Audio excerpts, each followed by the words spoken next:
حضور اکرم صلی اللہ علیہ وآلہ وسلم نے وحی کے رک جانے کے زمانے کے حالات بیان فرماتے ہوئے کہا کہ ایک روز میں چلا جا رہا تھا کہ اچانک میں نے آسمان کی طرف ایک آواز سنی اور میں نے اپنا سر آسمان کی طرف اٹھایا۔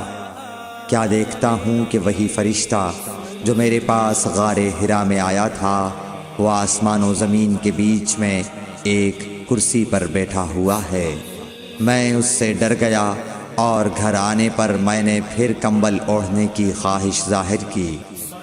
اس وقت اللہ پاک کی طرف سے یہ آیات نازل ہوئیں، اے لحاف اوڑھ کر لیٹنے والے، اٹھ کھڑا ہو اور لوگوں کو عذاب الہی سے ڈرا اور اپنے رب کی بڑائی بیان کر اور اپنے کپڑوں کو پاک صاف رکھ اور گندگی سے دور رہ۔ اس کے بعد وہی تیزی کے ساتھ پے در پے آنے لگی۔ صحیح بخاری حدیث نمبر 4۔